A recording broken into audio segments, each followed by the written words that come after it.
I used to think I could coast through life. I'd been spoiled by one big gift from fate. When I was 20, I inherited a two-bedroom apartment in the center of Columbus from my late childless aunt. And I remember thinking, not everything in this life has to be earned with hard work.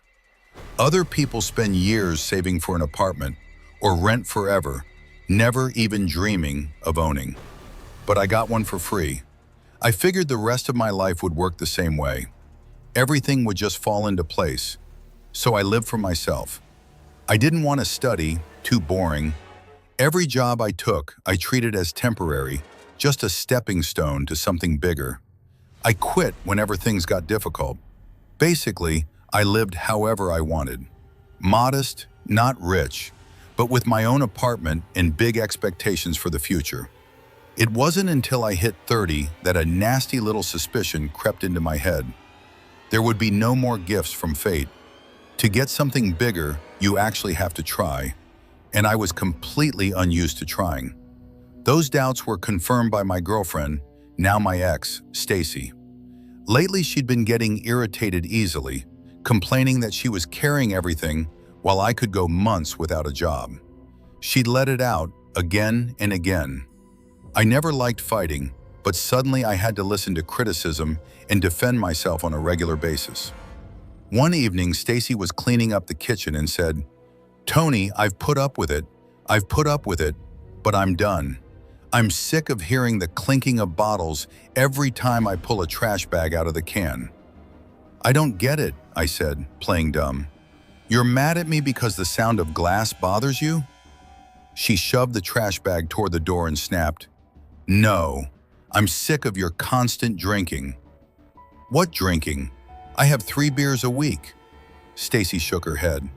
"3 times a week, Tony, not the same thing." "That's still not a lot," I said. Truth be told, I was scared of becoming an alcoholic myself. My belly was starting to grow. But I couldn't be against myself, could I? Stacy was already wound up. She launched into a speech. "It's not just that. I like your carefree attitude, sure, but there's another side to it. You're just a lazy slacker. You have no goals in life.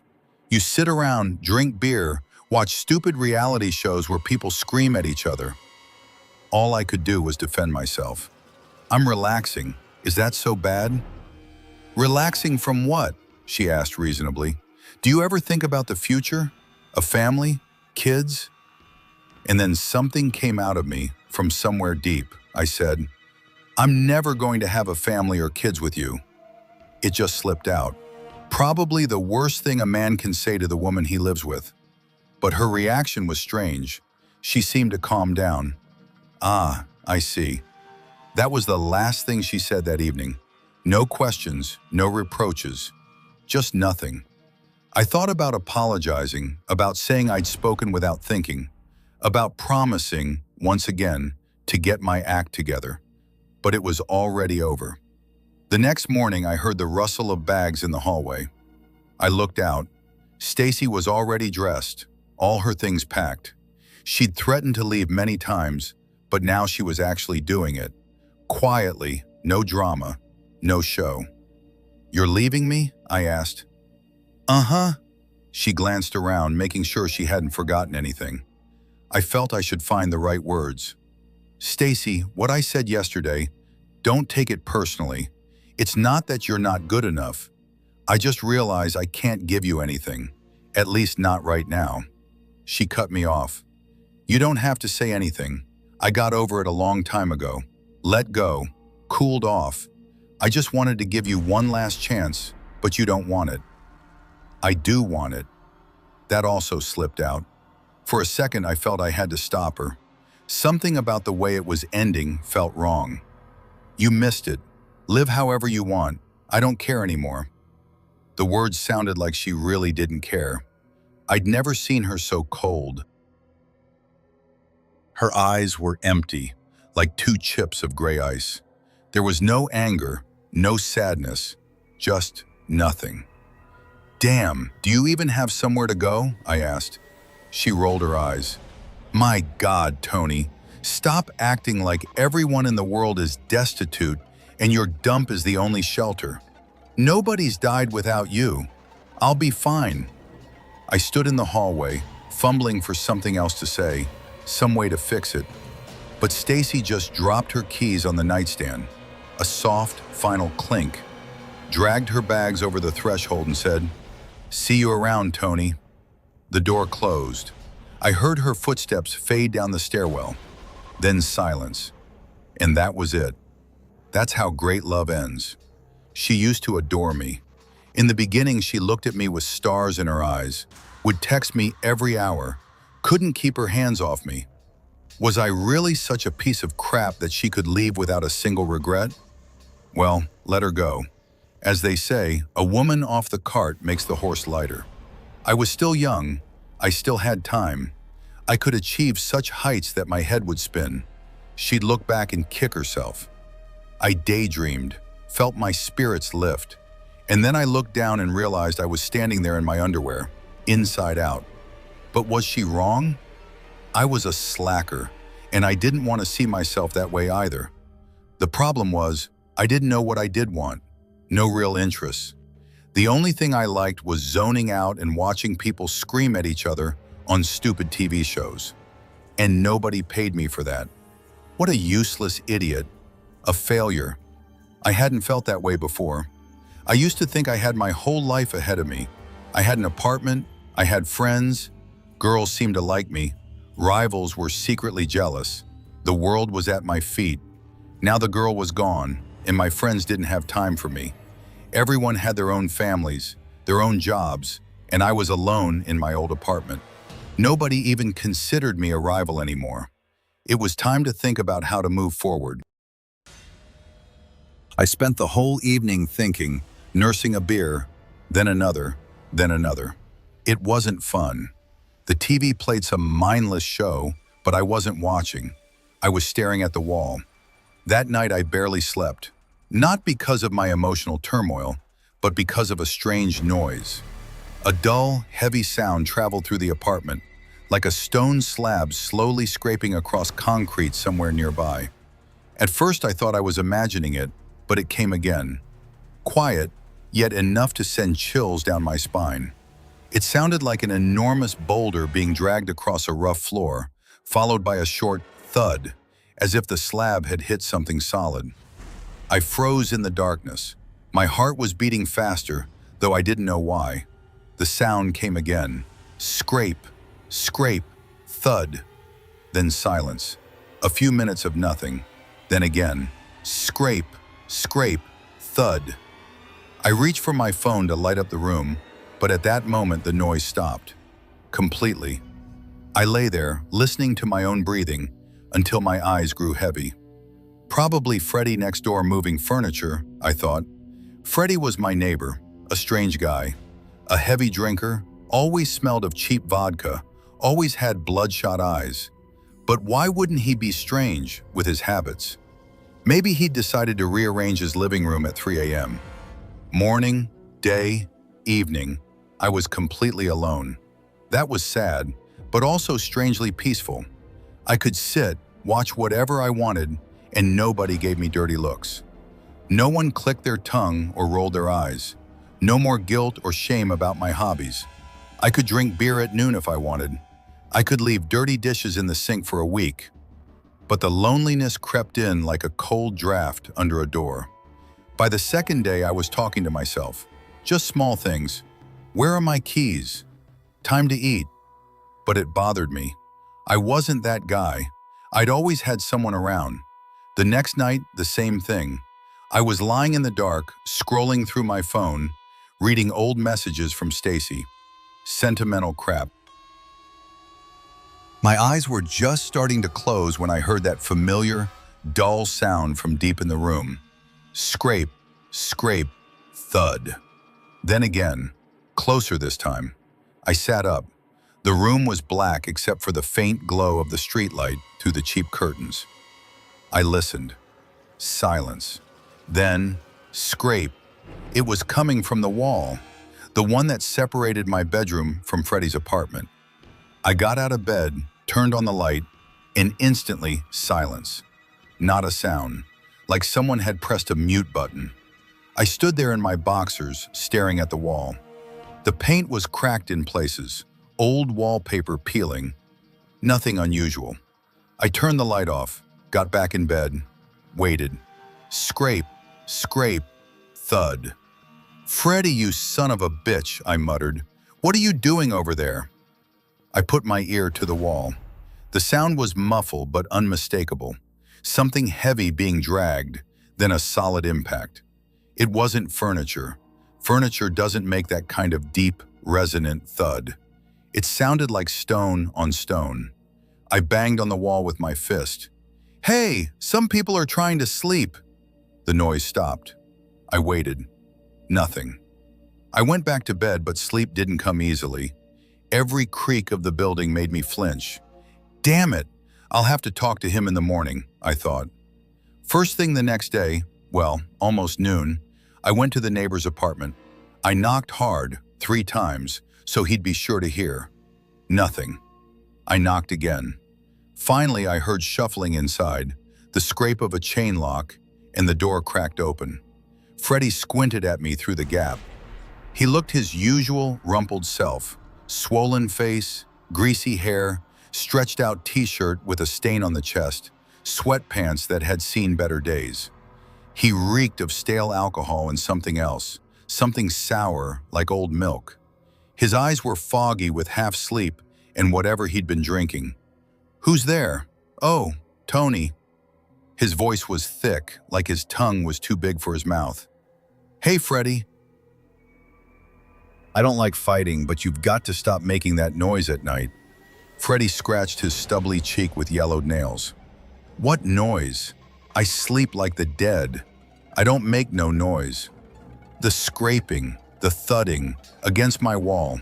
"You moving furniture at 3 in the morning?" He looked genuinely confused. "I ain't moved nothing in months. My back's shot, can barely get to the bathroom." I felt a cold trickle down my spine. "Then what the hell is it?" Freddy shrugged, and the movement made his neck crack audibly. "Mice, maybe, or rats. This building's old. You got rats in the walls, they make all kinds of sounds." "Rats don't sound like stone slabs being dragged across concrete," I said, my voice rising. Freddy's eyes narrowed. He leaned closer and his breath washed over me. Vodka, cigarettes, and that sour smell. "You know what I think, Tony? I think you're hearing things. You've been drinking alone since your girl left? That messes with your head." I wanted to argue, but something in his expression stopped me. It wasn't mockery. It was something else, almost like warning. "Just keep it down," I said finally, and turned away. "Sure thing, neighbor." The door closed with a soft click. I went back to my apartment, slammed my own door harder than necessary, and stood in the middle of the living room, breathing fast. My skin felt tight. The air in the apartment was stale, heavy. I hadn't opened the windows in days. And then I noticed it. Something was different. The room, my living room, seemed smaller. I couldn't put my finger on it at first. The couch was still against the same wall. The TV was on its stand. The coffee table was where it always was. But the space between them felt compressed, like someone had squeezed the room from both sides. I walked over to the far wall, the one opposite Freddy's apartment. I ran my hand along the paint. It felt cold, colder than it should have been. I looked down at the floor. There were scratches on the linoleum. Long, parallel gouges, as if something heavy had been dragged across the floor, leading from the wall toward the center of the room. But I hadn't moved anything. Nothing heavy had been dragged. I followed the scratches to the wall. They stopped at the baseboard, and the baseboard, I crouched down to look, was cracked. A thin, jagged split ran along its length, and the wood was splintered outward, like something had pushed from the other side. My heart started pounding. I pressed my ear to the wall. Nothing, just the dull hum of the building's ancient plumbing. I stood up slowly, my eyes scanning the room. The wardrobe in the corner, it looked closer to the wall than I remembered. I went over to it, grabbed the edge, and tried to pull it out. It didn't budge. It was wedged tight against something. I looked behind it. The wall was bowed, actually bowed inward into my apartment, as if someone had pushed from the other side with tremendous force. The plaster was cracked, webbed with thin lines spreading out like veins. "What the hell?" I whispered. I tried to remember how much space had been between the wardrobe and the wall before. A foot? Maybe more. Now it was less than 2 inches. The room had shrunk, overnight, or over several nights. The scraping sounds, the thudding, that was the wall moving. I sat down on the edge of my bed. No, I almost missed the edge because the bed seemed closer to the door than it should have been, and put my head in my hands. This was insane. Walls don't move. Buildings don't rearrange themselves. But the scratches on the floor didn't lie. The cracked baseboard didn't lie. The bowed wall didn't lie. Something was happening, something impossible. I thought about calling Stacy. I didn't know why, habit maybe, or the need to tell someone, anyone, that I wasn't losing my mind. I picked up my phone and dialed before I could stop myself. She answered on the 3rd ring. "Hello?" One word and I could tell she didn't want to talk. Her voice was flat, distant. "Hey, Stacy," I said quietly. "What do you want, Tony? Make it quick, I'm busy." The same irritated edge. I hesitated. What was I going to say? The walls are moving in my apartment? She'd hang up for sure. But I said it anyway because I was desperate. "Did you, by any chance, put a curse on me or something? Weird stuff is happening in my apartment." A pause. Then, "Have you lost your mind? Don't call me again." Click. She was gone. I stared at the phone for a long time. I hadn't really suspected her. I just wanted to share this with someone. Anyone. But why did it start right after she left? Like something was trying to steal the space she used to occupy. I felt a little crazy, and then I started acting crazy. I had an overwhelming urge to find out what the hell was going on. I wasn't going to just sit there and let my apartment disappear 1 square foot at a time. There was an old rotary hammer on my balcony, left over from a brief, ill-fated attempt to hang shelves years ago. I'd never used it for anything serious, but now I grabbed it, plugged it in, and walked to the wall that had bowed inward. "If you're moving into my space," I muttered, "I'm coming into yours." I pressed the drill bit against the plaster and squeezed the trigger. The noise was deafening. The hammer drill bit into the wall with a violent shudder, sending clouds of white dust billowing into the room. I didn't care about the mess. I didn't care about the neighbors. I just kept drilling, punching holes in a rough circle, then started smashing the center with the flat end of the drill. Brick dust choked the air. My eyes watered, my arms ached, but I kept going. Crack! A chunk of plaster fell away, revealing red brick behind it. I kept hammering. Brick by brick, the hole grew. The rotary hammer slipped once and gouged my forearm, a shallow cut that welled with blood. But I didn't stop. I don't know how long I worked. 10 minutes, 20, an hour. Time had lost meaning.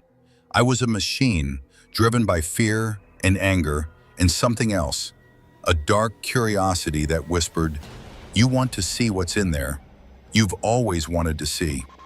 Finally, the last bricks gave way. I pulled the drill bit out and stood back, coughing, wiping dust from my eyes. The hole was about the size of a small window, maybe 2 feet across, dark, empty. I grabbed a flashlight from the kitchen drawer and shone it into the opening. At first, I didn't understand what I was seeing. Behind the wall was not Freddie's apartment. It was not the brick and insulation and wiring I expected.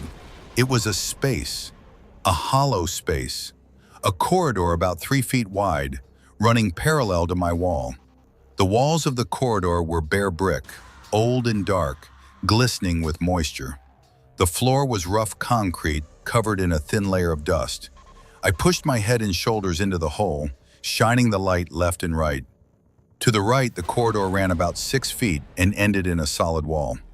To the left, it curved and continued, deeper into the building, beyond where my apartment ended. A hidden passage. Between the walls. How was this possible? These old buildings had crawl spaces sometimes, but not like this. Not a corridor this straight, this deliberate. It looked almost carved. I pulled back, my heart slamming against my ribs. The dust in the air smelled strange, not like old brick and mortar, but like damp earth, like a basement, like a grave. I sat on the edge of my bed, staring at the hole. The flashlight beam trembled in my hand. I should call someone, the police, the building superintendent, anyone. But what would I say? I found a secret passage in my wall and I'm scared? They'd think I was crazy, or on drugs, or both. No, I had to see for myself. I had to know where it led. But not now, not in the middle of the night. I was exhausted, shaking, covered in dust and sweat and a little blood. I needed to sleep. I needed to think. I taped a garbage bag over the hole, a pathetic barrier, but it made me feel slightly better, and lay down on my bed. The bed was still too close to the door. The room was still too small, but I closed my eyes and, despite everything, I slept. I dreamed of the corridor. I was walking in it, naked, barefoot on the cold concrete. The walls were wet, weeping black water. And somewhere ahead in the darkness, something was breathing. Heavy, slow, wet breaths. I couldn't see it, but I felt its hunger. I woke up with a gasp, drenched in sweat. The room was gray with early morning light. The garbage bag over the hole rustled softly, as if someone had touched it. I lay still, listening. Nothing. Just the distant sound of traffic, the occasional bird. I got up, made coffee, and stood in front of the hole. The garbage bag was undisturbed, but I knew that something had been there during the night. Something had stood in the corridor, on the other side of that thin plastic, and watched me sleep. I didn't go to work that day. I didn't call anyone. I just sat in my apartment, staring at the hole, waiting for the sun to climb higher. When it was fully light, around 11 in the morning, I made a decision. I was going in. I took the rotary hammer again and widened the hole. Bricks fell inward, into the corridor, landing with soft thuds on the dusty floor. I kept going until the opening was large enough for me to crawl through, about 3 feet wide and 2 feet high. Then I grabbed my flashlight, a kitchen knife, stupid I know, but it made me feel safer, and my phone. I took a deep breath, got down on my hands and knees, and crawled into the wall. The corridor was cold, much colder than my apartment. The air was thick and damp, and it smelled of wet stone, old rust, and something else. Something sweet and rotten, like fruit left too long in the sun. I shone the light ahead. The corridor stretched into darkness, curving gently to the left. The floor was rough concrete, covered in a fine gray dust that puffed up with each step. The walls were old brick, dark red, almost black in places. And the ceiling, I looked up, was low, barely 4 feet high.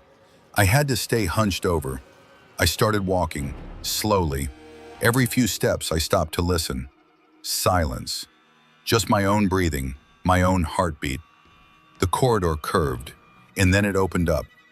I found myself in a larger space, a junction maybe, where several passages met. I counted 4 openings, including the one I'd come from. They led off in different directions, dark and silent. I shone my light into each one. To the left, a narrow passage barely wide enough for my shoulders. To the right, a wider one with a higher ceiling.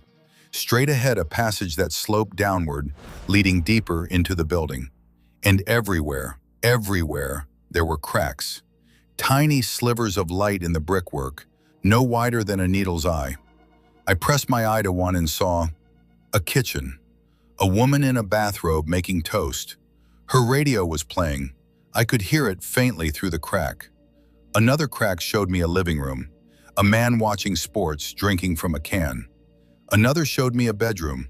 A couple arguing in low, tense voices. I could see into every apartment, every room, every secret. And I realized the creature, whatever it was, could see too.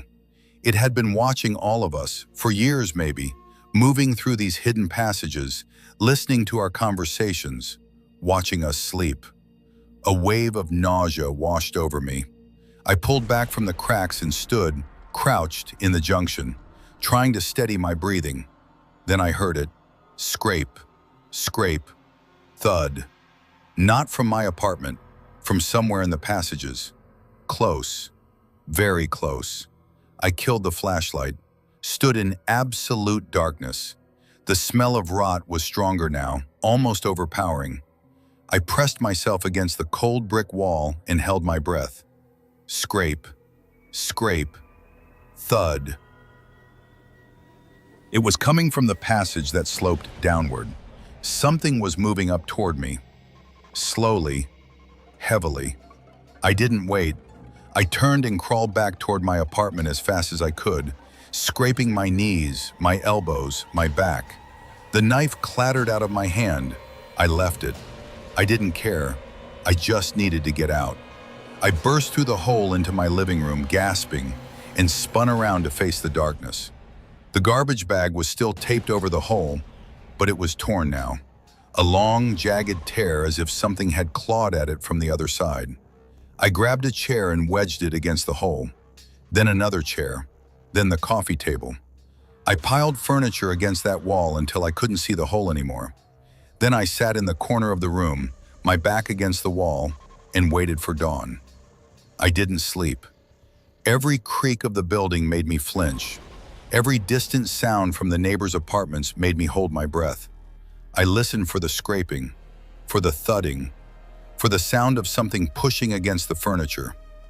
Nothing came, but I knew it was there, waiting, watching. In the morning, I called Freddie. No answer.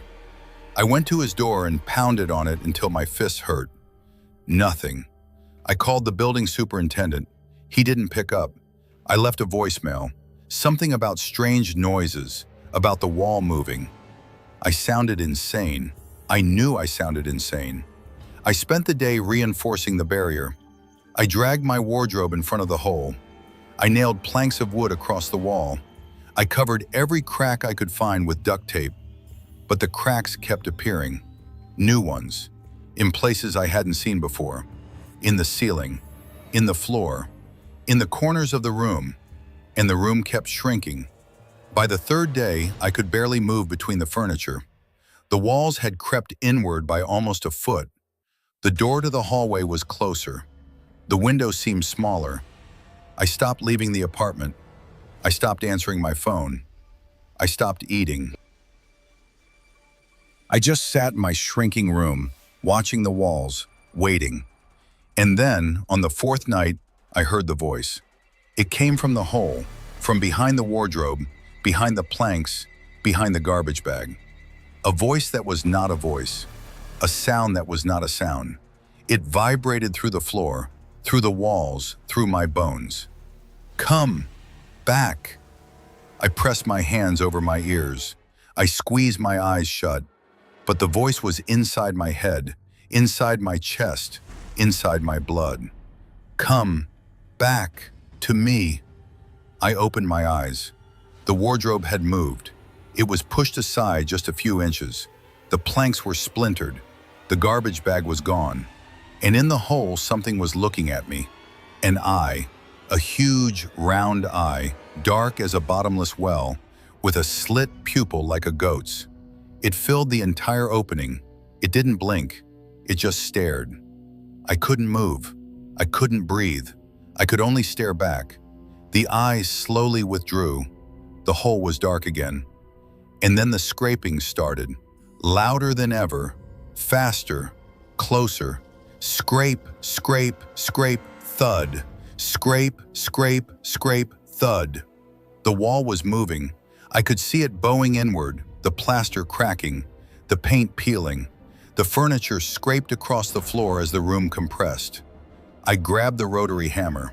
I don't remember picking it up, but it was in my hands, and I was swinging it at the wall, not to make the hole bigger, but to fight back, to push the wall away, to reclaim my space. The hammer bit into the brick, dust exploded, the wall shuddered, and then silence. The wall stopped moving, the scraping stopped, the eye didn't return. I stood there panting, covered in dust and sweat, the rotary hammer dangling from my hand. The room was tiny now, maybe half its original size. I could touch 2 walls at once if I stretched out my arms, but it was mine, for now. I didn't sleep that night, or the next. I just watched the walls, the hammer in my hand, waiting for the next attack. It came on the 6th night. I was sitting in the corner, my back against the wall, when I heard something behind me. Not from the hole, from the wall itself, from the bricks. I pressed my ear to the cold surface, and I heard breathing, slow, heavy, wet breathing, on the other side of the brick, in the space between the walls. It was waiting. It was always waiting. And then I heard something else, a whisper, so faint I almost missed it. "You are mine." I screamed. I don't know how long I screamed. I screamed until my throat was raw, until my voice cracked and broke. Then I grabbed the rotary hammer and started digging. Not into the wall, into the floor, into the foundation, into the space beneath the building. I would find it. I would find the thing that was taking my home, my space, my mind, and I would destroy it. I dug for hours, through the linoleum, through the subfloor, through the concrete. The rotary hammer screamed, and I screamed with it. And then, breakthrough. The concrete gave way. A dark space opened beneath me. Cold air rushed up, smelling of earth and rot and something metallic like old blood. I shone my light into the hole. There was a chamber down there, a large one, with a vaulted ceiling made of old brick. And in the center of the chamber, something moved.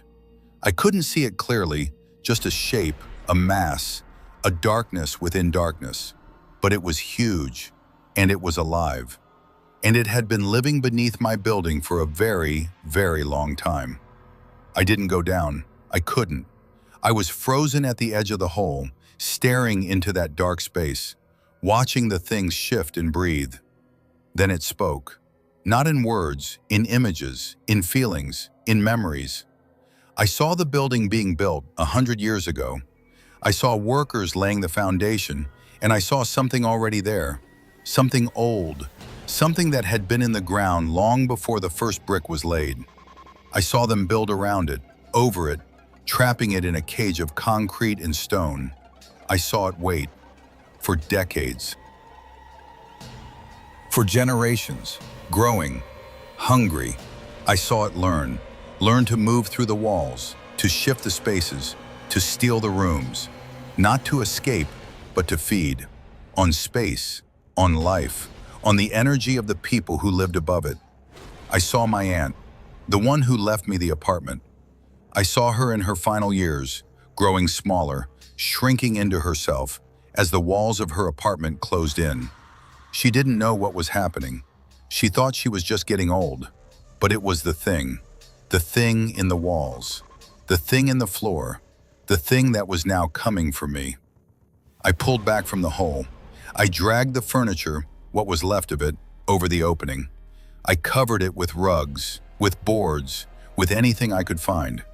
Then I sat in the smallest corner of my tiny room, with the hammer in my lap, and I waited for morning. Morning came. I called a real estate agent. I told her I wanted to sell the apartment. Fast, any price. She came by that afternoon.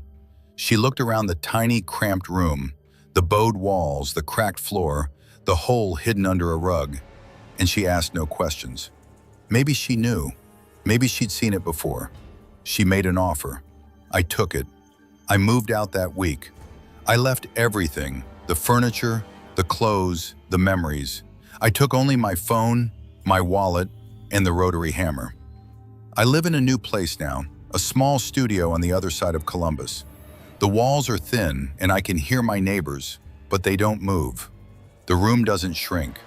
But sometimes, late at night, when the building is quiet, I hear something. A faint scraping, a distant thud. Not in my apartment, but somewhere in the walls, somewhere close. I know it followed me. Or maybe it was always there, in every building, in every wall, waiting for someone like me.